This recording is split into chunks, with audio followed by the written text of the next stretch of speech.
This is your daily dose of all things royal. It must be exhausting for Harry and Meghan to maintain this facade of a noble life while chasing money and attention. Harry's latest PR stunt, jetting off to Angola to feign concern for landmines and public safety, to me is a head-scratcher for someone who constantly complains about the UK's lack of security. Yet, he's had no trouble traveling to places like war-torn Ukraine, Nigeria, Colombia, Germany, and Jamaica without paparazzi issues or security drama. He even slips in and out of the UK unnoticed. So why the relentless push to convince the world that he and his bitch wife need taxpayer-funded protection? I mean, it's a baffling, self-serving narrative, and the PR team spinning it looks even more foolish. So now, the Daily Mail's Charlotte Griffiths, who previously broke the secret summit story over the weekend, is conveniently handed this latest scoop. It's clear this is part of a calculated campaign to paint Harry as dutiful. Folks, don't buy into this garbage. This is just another exploitative move to milk vulnerable communities for positive headlines. But let's dive into this latest article and unpack a couple of things. Charlotte writes, Prince Harry has today landed in Angola to walk across explosive landmine sites for his charity, the Halo Trust. It's a walk his late mother, Princess Diana, did 28 years ago for the same British NGO. Prince Harry is not joined by his wife, Meghan, the Duchess of Sussex, after he decided it was too dangerous for her to join him. Right. Okay, so let me just give you this little tidbit. Angola is less dangerous than Nigeria, but hey, who's paying attention? A source said the Duke won't let his wife go to England over security concerns, so there was no chance he'd allow her to go to Angola to walk across landmines. Here's the thing, folks. If Meghan was given the opportunity to do this and her PR thought it was a good idea to do so because it was going to get the public to think that she's more like Diana, believe you me, she would have been there. But can you imagine if Meghan showed up and did this walk? The backlash would have been fierce. Anyhow, Harry's solo adventure will see him at Luanda Airport, and from there, he will proceed to take a series of small two-person planes to the site of the mines he intends to walk across. He's hoping the publicity surrounding his visit will encourage more donations from the Angolan government. A source involved in organizing the event told the Mail Online, usually these trips help to drive a bit more money from the government. Well, whose government is Harry trying to pitch to? Because USAID is no longer in service right now, so I'm guessing they're strapped for cash. Anyway, in 2019, when Harry came on board as Halo's patron, the Angolan government pledged £46 million to create wildlife corridors and protect endangered species in conservation areas. It set a target of clearing all landmines by 2025, and Harry is said to hope that his presence there will boost efforts to meet the target. Now, I'm going to call bullshit on this one because the Halo Trust has been demining for 23 years. Literally, since 2002, they're still demining this region. Let me go ahead and show you something. The Halo Trust USA, from 2021 to 2024, the U.S. taxpayer has given this nonprofit close to $155 million for weapons removal. So according to the Halo Trust, they claim that they have cleared more than 123,000 landmines since 1994 and are working to transform former war zones into farmland, national parks, and safe villages. Okay, 1994, that literally is 30 years ago, and you're not done, especially with $155 million that has been given to you by the United States government?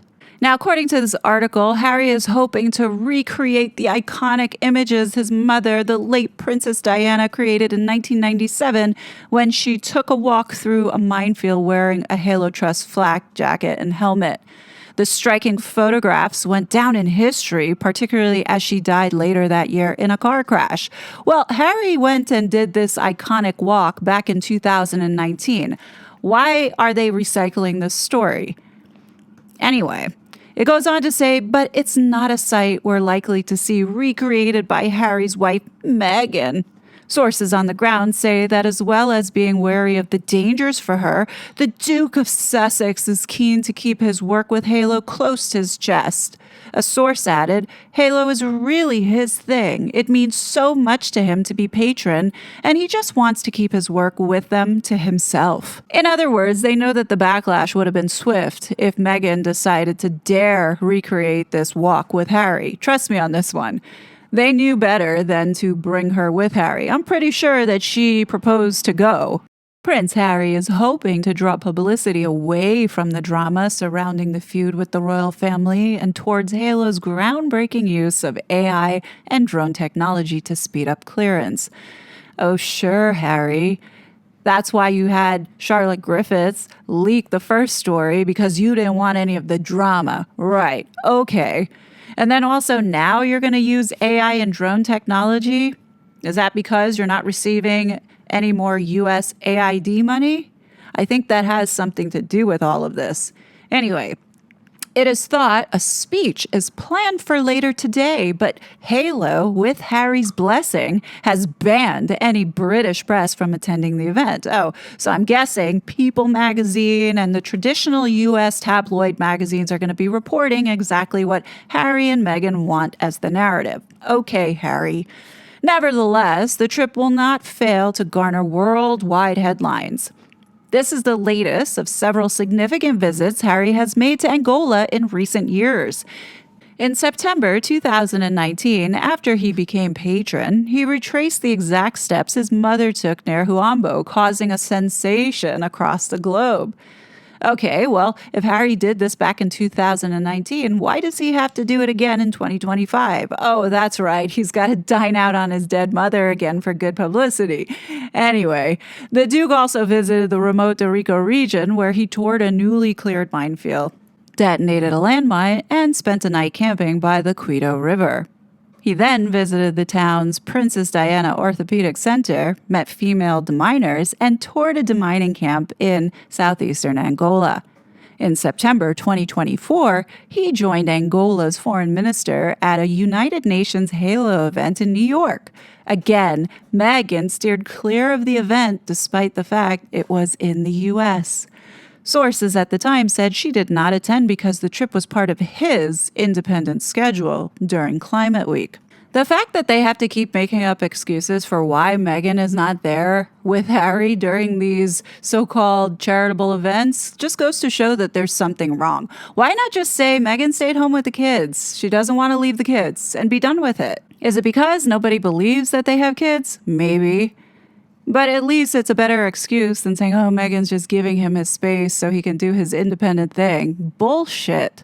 The trip comes in the wake of a secret peace summit held between Harry's two most senior aides and King Charles's head of communications in central London last week. The meeting has been described as a charm offensive by the Sussexes to turn around their negative public image. Harry and Meghan's new chief of communications, Meredith Maines, met with Tobin Andre, the King's communications secretary, at the Royal Overseas League, a 3-minute walk from Clarence House, the monarch's London residence, on Wednesday. And you would be the one to know, Charlotte Griffiths, since you were the one who broke that exclusive. You know, the whole thing is just so ridiculous now in these games that they have been playing with PR. Like, they truly do think that the public is stupid. Well, you know, there are a lot of stupid people out there, but if you've been following this for a while, you catch on to these stupid stunts that they keep pulling. Has anybody seen Caroline Graham? I guess she's no longer writing for the Sussexes and the Markles since she's been found out to be a part of this whole scam.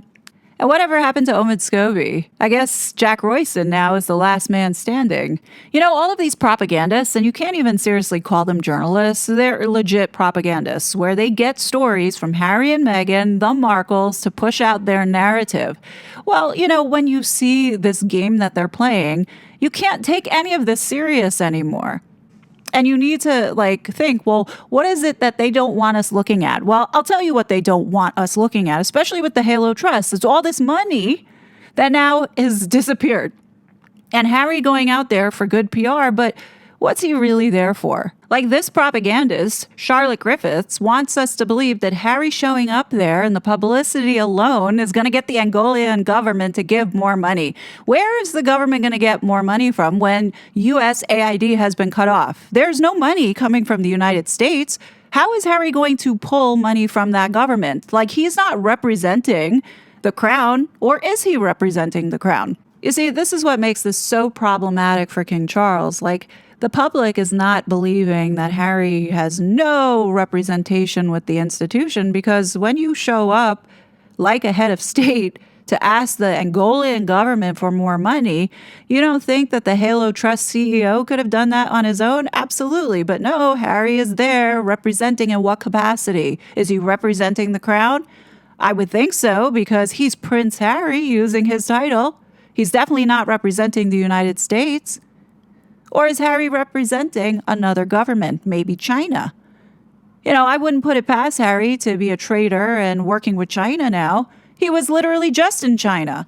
And don't you find it interesting that Harry became patron of the Halo Trust in 2019, the same time he became president of African Parks and then started to set Travelist up? Let's not forget that $100 million cash injection under Harry's watch that somehow magically disappeared.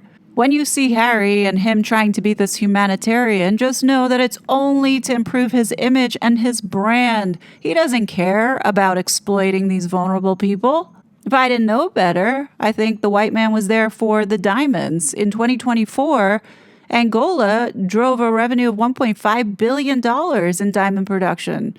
Help me understand how that particular region is so poverty-stricken when you have this much wealth coming out of it. Oh, it's because of the conservationists or the green colonialists like Prince Harry and all those other billionaires robbing and raping the land.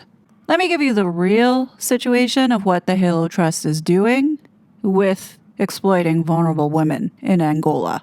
The Halo Trust looks at this mineral-rich country practically choking on diamonds and has women out there sweating in minefields. Like, for what? Maybe $16 a month? While the land is littered with enough gems to take them all out of poverty. But no, they're promoting this and doing this as empowerment and equity. What it really is marketing it, but it's really exploiting desperation and sending women to poke at death traps left over from Civil War that ended 2 decades ago when drones or robot dogs could do the job without risking these human lives. But no, let's keep it cheap and dangerous, because who cares about safety when profits are at stake? And that's exactly what these people like Prince Harry and his millionaire friends are all about. And it makes sense to fold in African parks because President Lorenzo's getting awards for leadership from the ICCF, an organization that King Charles is a part of, patting himself on the back for partnering with African parks to manage national parks, because nothing screams progress like prioritizing wildlife over human lives. Now you understand why nobody is doing anything about the rape abuse of the Baka people. The same government's pushing for a UN protocol on wildlife crime, as if that's the pressing issue when their own people are navigating minefields for a paycheck.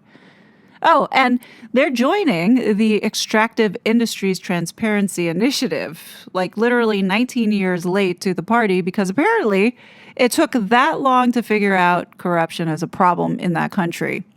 Now, when you talk about Angola's diamond boom, exports are set to hit now in 2025 $2.1 billion. But when you look at the fine print, over half the population is in extreme poverty. So while the country's diamond fields are hailed as an engine of growth, the reality is more like a grim assembly line where human safety is an afterthought, and the wealth stays firmly out of reach for those risking it all. Drones, robots.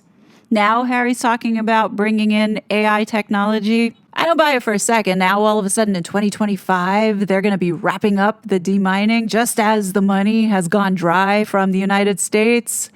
What's so disgusting about all of this is that they had more than enough money to clean this all up if they were really serious about it.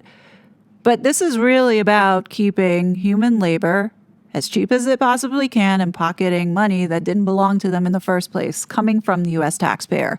And here you have using women, not because they really believe in this whole diversity, equity, and inclusion bullshit. This is all about using women because they don't see them as valuable, more as dispensable and can be thrown away and tossed aside, just like the women and children of African parks. The rape and abuse of those people, and nobody is doing anything about it, goes to show that their regard for human life, especially people who live in Africa's human life, is nothing. And to me, this is what I find gross about these people. There's so much wealth that could easily take these people out of poverty, but they choose to keep them enslaved there. And this is why whenever I see Harry doing this stuff, and you see these propaganda pieces of him going out there being like Diana, all of it is bullshit. Because what Harry is doing with his cabal of friends, his white cabal of friends, is really just colonizing 2.0. And I think Harry needs to be called out. And that's why I'm talking about this. That's why I'm pointing this out to you, that it's not about, oh, we're going to be the good charity and show you that this is all the good that we're doing. Yes, they are demining and they've done a lot of work, but is it really to help the people? No, it's to clear the path so the white man can go and grab their diamonds and oil and whatever other minerals before China goes and picks it up. That's the bottom line. And Harry is not there to represent the organization. He's there in a capacity as a head of state, either it be from the UK government or, for all we know, doing business for the Democrats, like Chris Coons. Remember, Chris Coons is really tightly aligned with Prince Harry for whatever reason. I mean, I think we know why. It's the whole Agenda 2030 again. When you look at this agenda at the very top of the level, what is it really about? It's about wealth redistribution. Bottom line, that's what this all boils down to, is taking money from the middle class and siphoning it up into the pockets of these wealthy millionaires under the guise of doing good things for the world and saving the planet. So yeah, remember, King Charles had updated his evolving role as king, now king of the world, and leading on environmental sustainability, telling the whole world on what they need to do in order to save the planet. I'm sorry, but until these elite parasites stop using their private jets and practice what they preach, I will not stop living comfortably, all because I'm told that I have to save the planet. Yeah, I think there's a lot of frustration that all of us have, because every time they do this kind of stuff, Harry or Meghan trying to be these humanitarians, when you know deep down inside that all of this that we see is nothing but PR. Who they are, they've shown themselves to be liars, grifters, and nothing but self-serving. So for them to come out and constantly be in our faces about the work that they're doing, trying to be kind humanitarians and a life of duty and service, do they not understand that it all falls on deaf ears? That's exactly what's going on right now. And these journalists that are putting out this propaganda, like, they look foolish and stupid. But like, what's even worse is anything that Harry and Meghan attach themselves to is guaranteed to be scrutinized. And here we are with the Halo Trust. I mean, it really has opened my eyes to the corruption, because it's not just Harry and Meghan that have been doing this. It's like all these elite globalists that have been doing this to the middle class, which is more infuriating. You know, I've gotten to this point where anytime I see the word foundation, I completely switch off. And that's because we now know what the game is, and we now know how they are using our tax dollars to further their selfish agenda. And to me, I find it gross and sickening, and that's why, like, it's so important to call this out. To close this video out, again, this is not some conspiracy theory. This was really happening. And today, Congress had a hearing on these NGOs and how they were abusing the U.S. taxpayers. So take a listen to Representative Van Drew from New Jersey give a quick summary as to what has been going on and how we have been taken for a ride. And I just want you to keep in mind, this is not something that is just exclusive to the United States. Believe you me, it's happening in the UK too. So your tax dollars, if you live in the UK, also it's happening in Canada, Australia. I mean, pretty much the whole West has set this grift up to steal from the middle class. Is also being wasted, abused, and pretty much pocketed by these parasites. Your tax dollars, your money, money that you earned and you worked hard for, have been funneling into left-wing nonprofits pushing extremist causes.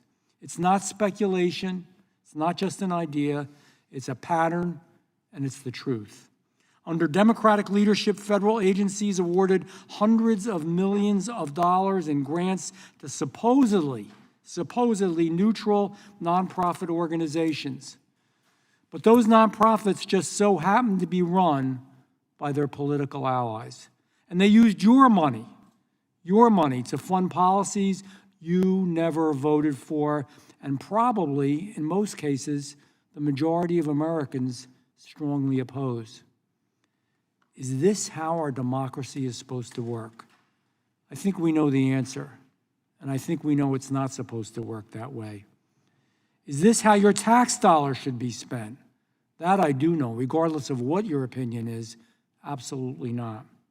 It is an abuse of power, one that is quietly restructuring American society in ways no one asked for, and they certainly never voted for. We've seen it again and again, over and over. The last administration dispersed $3 billion to a migrant housing group whose employees were accused of sexually abusing children. Nearly $1 million went to a group linked to riots in Los Angeles. Over $1.8 million meant for women's safety overseas was instead it was used to promote gender ideology through LGBTQ plus grants. And even if here's the point, even if you agree with the ideology, we should all agree our tax dollars shouldn't be paying for this. And then there's the biggest culprit of them all, the mastermind, the guy behind the curtain, the guy in the dark, George Soros. Who is he? What's he about? He's not just another billionaire with strong opinions. We got plenty of them. He's the architect of an international left-wing influence machine. His Open Society Foundation sits at the center of a global web of nonprofits, grant recipients, political operatives, and shadow partners.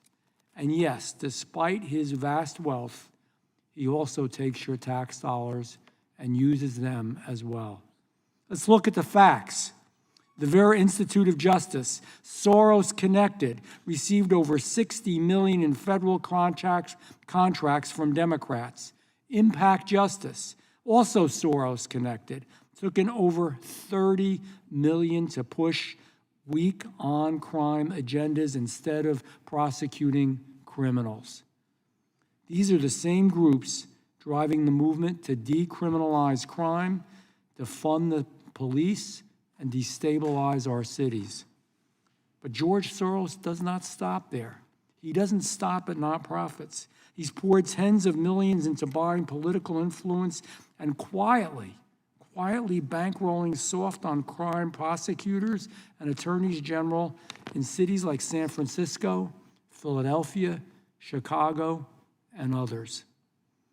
And that's why some of them have become havens for lawlessness. He's buying up radio stations, thousands of them, and media outlets across the country to control the political message and drown out any conservative voice in red states or wherever. That's not philanthropy. That's propaganda. And it's funded with your tax dollars. Beyond the efforts of George Soros, Democrats also funneled over $1 billion in DEI-related grants through the Department of Education. They sent taxpayer funds to anti-Israel groups and climate radicals determined to dismantle American energy independence. USAID used your money to fund, I love this one, I really don't, I'm being sarcastic, Everybody's ready, right? Because I really want to know what the deal is with this. A transgender comic book in Peru. Because we don't have needs in our country, right? We've got money to fund a transgender comic book in Peru. And $13 million for Sesame Street in Iraq. Come on, is that American policy? Is that what your paycheck should fund? I don't think so. Regardless of your ideology, I don't think so. Why do we need a government that, this is why, no, I won't even ask the question. I'll say we need a government that is transparent, accountable, and focused on American interests, America first. We've already saved, this administration has already saved $190 billion in taxpayer money by rooting out this waste. That's what accountability looks like. That's what real leadership delivers. Today's hearing isn't just about spreadsheets, and it's not just about budget line items. It's about who controls the country, unelected billionaires or the people who live, vote, and work here. It's about restoring accountability and ending ideological freeloading on the taxpayer's dime. It's about drawing a line in the sand and saying no more. It's about the American people are tired of being lied to. It is about the American people being tired of their money funding somebody else's political agenda. It's about the American people being tired of being ignored. Today, we're going to follow the money. We'll name the names, we lay bare how the system was rigged, and we'll make it clear your tax dollars should serve only one purpose, the interests of the American people, not the Soros agenda, not the nonprofit cartel. You know, it's a neat gig if you can get it. You make a nonprofit, you create a nonprofit, you spend a little bit of money, but then because you got the nonprofit, all kinds of money pours in from the taxpayer. That's not how the system was supposed to work. This country does belong to the American people, and it's time Washington started acting like it. Such a fraud.